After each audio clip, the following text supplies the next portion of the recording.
Assalamualaikum warahmatullahi wabarakatuh.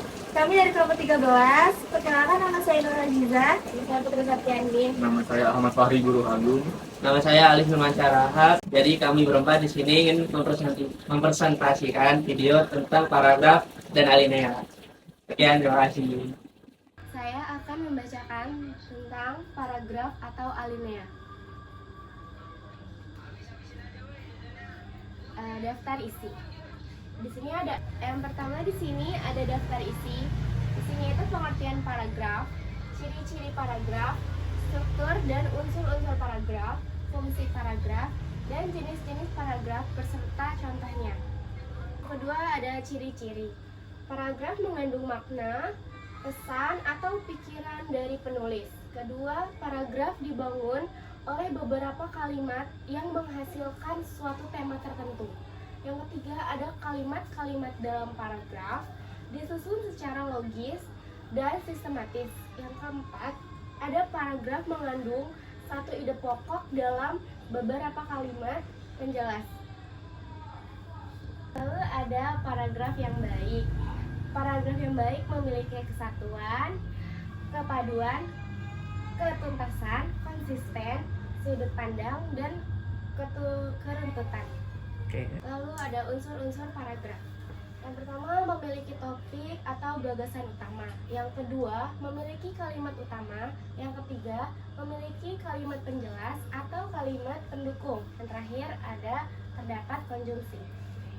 Lalu ada struktur paragraf yang hierarkis. Yang pertama itu kalimat topik sampai kalimat pengembang langsung. Yang kedua, ada kalimat topik sampai kalimat pengembang langsung, sampai kalimat pengembang tak langsung. Yang ketiga, kalimat pengembang langsung sampai kalimat topik. Yang keempat, ada kalimat pengembang tak langsung sampai pengembang langsung sampai kalimat topik. Dan paragraf bermaksud untuk menjelaskan suatu hal. Berikut beberapa fungsi paragraf. Yang pertama, paragraf berguna untuk mengekspresikan gagasan pokok yang ingin disampaikan penulis. Yang kedua, itu ada paragraf berguna agar ide pokok yang ingin disampaikan penulis mudah dipahami dan lebih logis serta sistematis. Yang ketiga, paragraf sebagai tanda pergantian gagasan baru. Ini berlaku apabila sebuah artikel berisi banyak gagasan pokok. Oke, berikutnya ada jenis-jenis. Yang pertama itu ada berdasarkan fungsi, berdasarkan posisi kalimat utama. Yang ketiga ada berdasarkan sifat. Berikut ada paragraf berdasarkan fungsi. Yang pertama ada paragraf pembuka. Paragraf terdapat pada awal karangan yang berfungsi memancing rasa keingin-tahuan pembaca terhadap isi teks atau bacaan secara keseluruhan. Berikut ada contohnya. Misalnya, Assalamualaikum warahmatullahi wabarakatuh. Pada hari yang cerah ini, mari kita panjatkan puji dan syukur pada Allah SWT yang telah memberikan nikmat dan hidayahnya kepada kita semua, sehingga kita dapat berkumpul dalam keadaan pada sehat hari ini. Hadirin yang saya hormati, pidato singkat yang akan saya bawakan adalah mengenai menjaga kebersihan. Allah SWT sangat menyayangi orang bersih dan suka membersihkan segala sesuatu yang ada padanya. Jadi marilah kita mulai menjaga kebersihan untuk keselamatan dan kebaikan diri kita sendiri, menjaga dari orang lain. Ini ada paragraf penghubung. Paragraf yang terdapat di antara paragraf pembuka dan paragraf penutup. Berikut ada contohnya. Meskipun begitu, jangan lupa bahwa bersahabat dengan internet terdapat aturan yang baik kita patuhi. Jika tidak mengetahui aturan bermainnya, berteman dengan internet dapat merugikan. Tentunya kita pernah mendengar dari TV atau koran terdapat penculikan anak. Kemudian orang tuanya diminta memberikan sejumlah tebusan berupa uang yang jika ingin anaknya dikembalikan. Ternyata setelah diselidiki, kasus penculikan tersebut bermula dari kegemaran anak terhadap internet seperti chatting. Anak tersebut tanpa sadar memberikan identitas atau data-data pribadi miliknya kepada orang yang ia ajak chatting. Padahal orang tersebut merupakan penjahat yang sedang menyamar menjadi anak-anak. Hal tersebut sangat mungkin mengingat chatting tidak bisa melihat teman yang diajak berbincang secara nyata alias maya. Berikutnya ada paragraf penutup. Apa sih paragraf penutup? Paragraf yang terdapat pada akhir tulisan atau yang mengakhiri sebuah tulisan. Biasanya berisi kesimpulan dari semua pembahasan yang telah dipaparkan pada paragraf penghubung. Berikut ada contohnya. Contohnya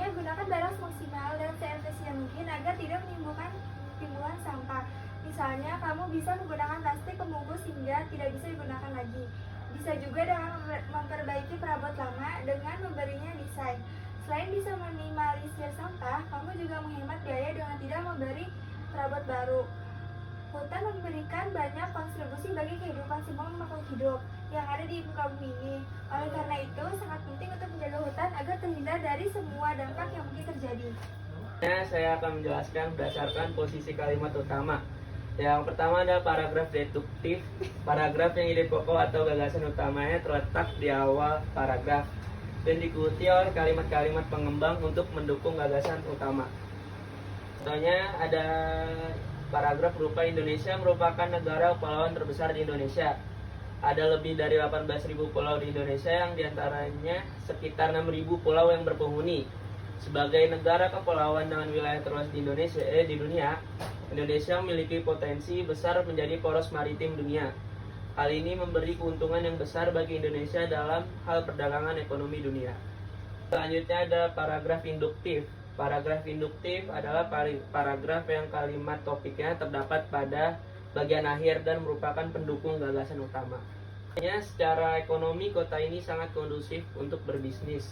Secara budaya, kota ini amat kaya akan ragam budaya etnis.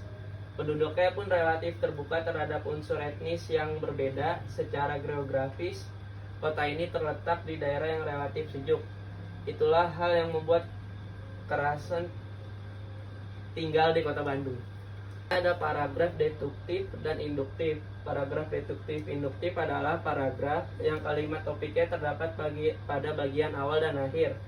Meskipun ada 2 kali permunculan kalimat topik, hal itu bukan berarti gagasan utamanya ada 2. Adanya 2 kalimat topik itu hanya merupakan untuk bentuk pengulangan gagasan utama untuk mempertegas informasi. Contohnya, paragraf deduktif-induktif menerapkan pola hidup sehat sangat penting bagi setiap orang. Banyak cara untuk mewujudkan pola hidup sehat seperti menjaga pola dan asupan makanan, tidur yang cukup, mandi teratur, rajin cuci tangan dan sebagainya. Pola hidup sehat akan membuat hidup kita semakin teratur dan bertata. Maka dari itu, demi terjaganya keteraturan dan produktivitas, hidup sangat penting bagi setiap orang untuk menerapkan pola hidup sehat. Selanjutnya ada paragraf interaktif. Paragraf interaktif adalah paragraf yang kalimat utamanya terletak di tengah-tengah paragraf. Paragraf ini diawali dengan kalimat-kalimat penjelas sebagai pengantar. Contohnya, Gunung Sinabung di Sumatera Utara meletus. Belum reda letusan Gunung Sinabung, Gunung Kelut di Jawa Timur juga meletus. Selain gunung berapi yang meletus itu, banjir terjadi di beberapa daerah. Ibu kota Jakarta seperti tahun-tahun sebelumnya dilanda banjir. NTT yang sering mengalami kekeringan juga dilanda banjir. Indonesia memang sedang ditimpa banyak musibah dan bencana. Bencana tersebut menelan korban, baik harta maupun jiwa. Padi di sawah-sawah yang siap panen menjadi gagal panen, sayur mayur yang banyak ditanam dan dihasilkan di lereng-lereng gunung juga hancur, sehingga harga di pasar menjadi melambung. Selanjutnya ada paragraf tersebar. Paragraf dengan pola semacam itu tidak memiliki kalimat utama. Pikiran utamanya menyebar pada seluruh paragraf atau tersirat pada kalimat-kalimatnya. Contohnya, matahari belum tinggi benar, embun masih tampak berkilauan, warna bunga menjadi sangat indah diterpa sinar matahari, tampak kupu-kupu dengan berbagai warna yang terbang dari bunga, yang satu ke bunga yang lain, angin pun semilir terasa menyejuk hati. Selanjutnya akan saya lanjutkan, yaitu tentang paragraf berdasarkan sifat. Yang pertama ada paragraf argumentasi. Paragraf argumentasi adalah sebuah tulisan yang isinya bertujuan membuktikan kebenaran suatu pendapat dengan data atau fakta sebagai alasan atau bukti.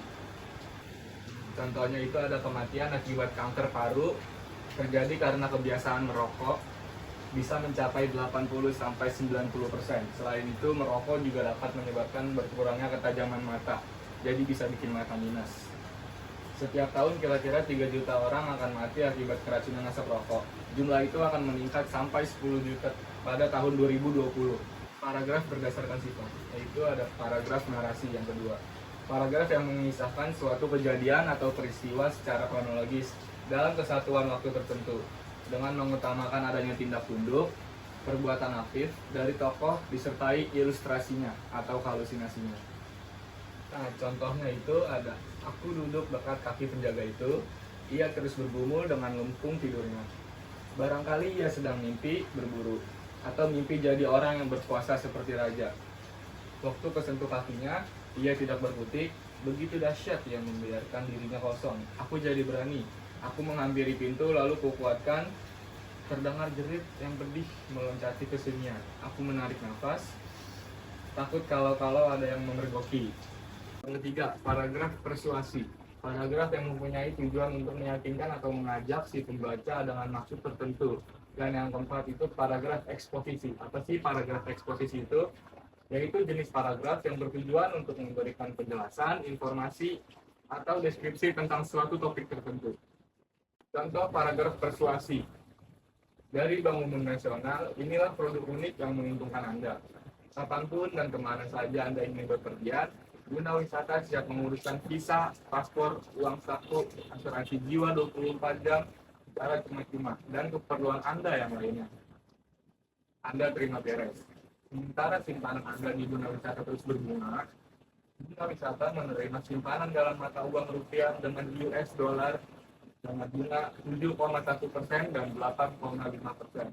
Dapatkan segera keterangan selengkapnya pada Bank Umum Nasional terdekat di kota Anda.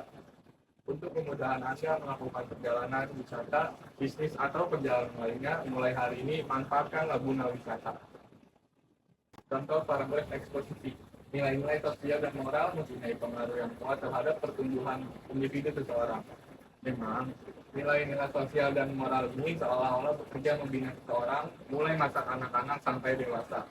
Setapak demi setapak, seseorang diperkenalkan dengan nilai-nilai sosial dan moral lingkungannya. Yang kelima itu ada paragraf deskriptif. Paragraf deskriptif itu tulisan atau karangan yang menggambarkan suatu objek berdasarkan hasil pengamatan, perasaan, dan pengalaman sang penulisnya. Contohnya, setiap hari Minggu di Jalan Setiabudi, kendaraan tampak bergerak pelan-pelan seperti siput-siput kelelahan. Seluruh kendaraan yang berderet puluhan meter sama menanti dan bergerak pelan dengan sabar. Kendaraan-kendaraan dari depan pun tidak berjalan cepat karena menjaga keseimbangan jalan. Jalan itu penuh pagi ini.